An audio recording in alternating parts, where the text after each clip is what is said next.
Today I'm trying to get to the bottom of something that I've been trying to figure out for quite some time, and it's VGA to HDMI conversion. You might be thinking, hey, don't we have adapters that solve this already? Sure. Most of the time, with most devices that have VGA, if you need to convert them to HDMI, you just buy one of these adapters, you plug it in, and it works.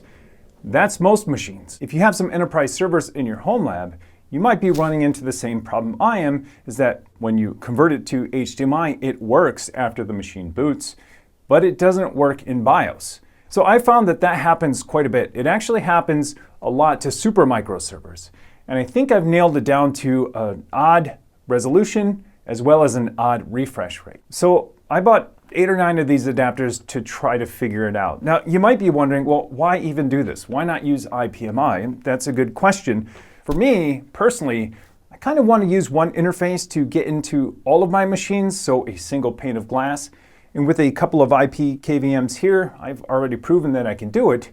So I'd like to add those to that single pane of glass as well. Another reason why some people might do it is because they have an out-of-date IPMI. It's not supported anymore. You might need a really old, crusty version of Java to get into it and do really bad hacks to your own machine to get that old version of Java to work. And so putting something like this in place would just make things a little bit easier. Not to mention you could access it from other machines that you didn't hack in the weird version of Java to. Another reason you might want to do this is because you might have a super micro server, and super micro servers put a paywall in front of some of the features that you might want. I think it's like $20 to unlock some of those features. So that, combined with I want a single pane of glass, makes me kind of think like, hey, why not try to adapt that VGA to HDMI so that I can bring them in to my own IPKVM solution and not worry about their solution. Although I have 5 super micro servers and I've paid for licenses for each, so there's $100. But I still want to know, will any of these adapters work? So I scoured Amazon. I bought 8 or 9 different ones. Some brands you may recognize, some you may not. Some I don't even know what the brand name are. And I'm going to test them in both my JetKVM and my PiKVM to make sure that I can, 1, get into the BIOS, absolutely for sure, but then 2, get into the operating system after it boots. Let's go in there, let's start testing some of these out, and hopefully by the end of this, we'll find at least one that works that I can recommend that people get if they want to do the same thing that I'm doing. I created a quick table really quick that I'm just going to track all of this with, so the adapter, whether it worked in BIOS, whether it worked in the OS after booting, and then the PiKVM and the JetKVM. I might rearrange those because it doesn't make a ton of sense, but my prediction is that if it works with a PiKVM, it will probably work with a JetKVM, and that's why I have the columns the way they are. So let me just start plowing through all of these. First up is this little adapter. It just says Mini 1080p VGA adapter converter. So I think the brand is called Mini. Yeah, it looks like it. Let's give this one a shot. So pretty basic, all the usual suspects: power, VGA, audio, and then HDMI. I'll show you what I'm doing so you can kind of get the gist. But I had the PiKVM hooked up, and that goes HDMI out into this device that's going to convert it from HDMI to VGA. Then I have a VGA cable going into my Storinator there. That's the one we're testing with, but these have the same motherboards, I think. So, well, different boards, but they both had the same issue. Anyways, there's the VGA that's going in right there, and then there's the USB-C for the OTG or for the emulated keyboard and mouse. And then below it is the power, but you can't see it, maybe a little bit, but that's the power to power this device. And so that's what I'm gonna do with each. I'm gonna remote in, see if I can see the screen, switch it out, and then my JetKVM, its cables are right here. So then I'll swap it out, see if we can see the screen, then reboot, then go into BIOS, see if we can see the screen in each. So that's the plan. And for the first one, this is a good sign, so I can get into the operating system. This is running Proxmox or Debian, and you can see I can log into the Storinator. So it works with this device in the operating system on the PiKVM. Now let me flip-flop that and let's check out the JetKVM. Okay, now the HDMI is plugged into the JetKVM, and I now have the JetKVM's USB cabled in so I can control the keyboard and mouse. And now back in the JetKVM, this is a good sign. We're in here. Yep, And we are in the operating system, so this looks good. Now let's try to get into the BIOS of this device. The way I'm going to do this is I'm going to use IPMI on that device, and then I'm going to reboot it here, go into the BIOS, and then check with each device rather than try to get into it from each device and possibly miss that screen. So I'm going to do a reboot here. A lot of glare, so hopefully you can kind of see that. There we go. Okay, so we're in the BIOS now. Let's flip over. Whoa, this one worked right away. Okay, so interesting. So I'm in here and I can control it. Did I really hit the jackpot on the first one? So let me try switching over really quick to the PiKVM just to make sure. And I hooked up the PiKVM and I'm in here. So this is working. Okay, this is awesome. It worked on the first one. You know what? I'm gonna call an audible here, and rather than test the OS plus the BIOS, what I'm gonna do really quick while I'm in the BIOS is test every adapter that I have, and then if those work, then I'll test the operating system afterwards, because I have a feeling most of these aren't going to work.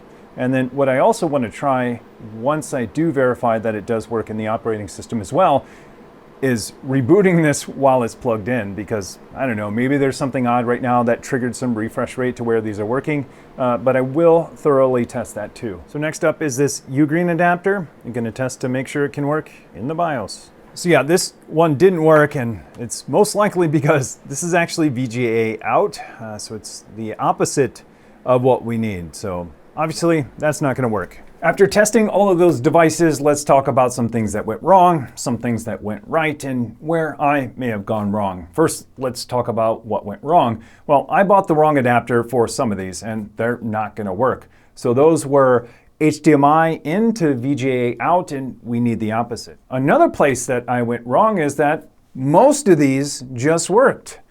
Which is surprising, because when I tested this a couple of years ago, I bought 3 adapters and connected them to the same server and used it with my PiKVM. And every time I would go into the BIOS, I would see a green screen. And that didn't happen on any of them. There was one that didn't work, and I actually bought 2 of them because I thought for sure these were going to work, because in the Amazon reviews, people were specifically saying that these JetKVM ones worked with their system. So I bought 2 just because I figured, none of these other ones are going to work.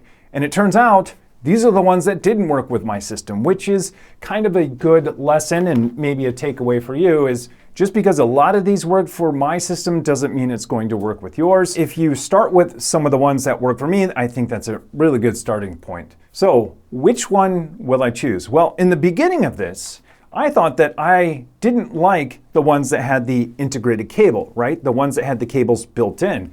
But after testing it, I realized I kind of like the cable built in.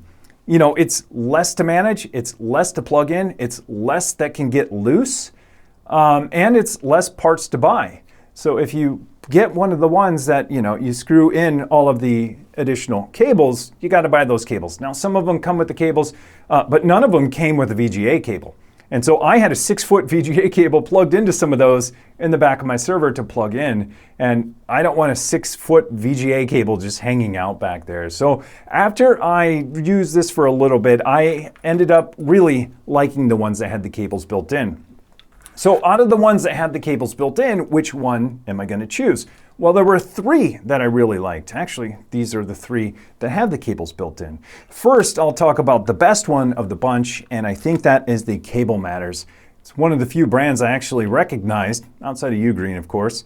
But the Cable Matters one, the quality is really good. You can tell on this VGA cable, it's nice. This USB cable's nice. Even like the screws that they use, it feels really nice. I mean, is that worth an additional $10 or twice the cost of the other? I don't know, it's kind of up to you. But this one does feel nice. If I was only buying it for one server, I would probably go with this one. Yeah, I'd pay the additional $8 or $9 or $10 for this one, but I have multiple servers. And so if I have to do this for multiple servers, the cost grows, 2x, 3x every time I plug one of these into an additional server. So since I have to buy 2, I'm not going to get this one, although it is really nice. So that leads me down to these 2. There's the FairCabe or FairCabe or FairCabe? I don't know. The one that starts with F-A-I-R. This one is nice. And so is this one. This one is the Benfei. The Benfei is really nice. And between these two, if you kind of feel them, I think the Benfei feels a little bit nicer. Not that that really matters. They both perform the same. And really, the difference between these two is one thing outside of a little bit of quality. And it's this 3.5 millimeter jack. And so this FairCabe, I'm going to pronounce it different every time, just to throw you off, comes with this analog 3.5 millimeter jack for audio. And this one does not, the Benfei. Now, I don't need audio for this. You know, I'm only doing video. I could do audio too, but I don't need audio for my servers especially. And so, you know, having this extra cable for me is kind of like, you know, I don't need it. It's just kind of gonna get in the way. So I think I'm gonna go with this one. It's less cables, less to go wrong, and it's just what I need, and nothing more and nothing less. So I think I'm gonna go with the Benfei one. This one's, you know, $12.50, and I think this one's, I don't know, FairCabe, let me check. Yeah, this one's, you know, $9.99, so is it worth $2.59 to, you know, have less cables and a little higher quality? I think so. So, I mean, if you're gonna buy 100 of them, obviously not. You probably won't do that. You could probably get by with this one and cut or cap this off. But you know, if I'm buying 3 or 4, you know, paying 3 or 4 more bucks per server not to have that cable, I would do it. And this brings up yet another good point I kind of talked about in the beginning, is that this is only $10. And a license to IPMI for my Supermicro server is $20. So this solution, if you already have a JetKVM or PiKVM and you hook that up to an EasyQ or some other kind of switch so you can connect to multiple, is actually cheaper than buying the license for the Supermicro IPMI. So I would pay $10, I think, for each of my servers to have everything in a single pane of glass. So I don't have to think, well, I have to go to this IP, I have to go to this IPMI for this, and then for everything else, it's in this screen. So I don't know. Is it worth it? You let me know. But I hope you enjoyed this video. I hope you enjoyed all of this research. It actually turned out a little bit better than I thought. If you have questions or comments, throw them below. I'm Tim. Thanks for watching.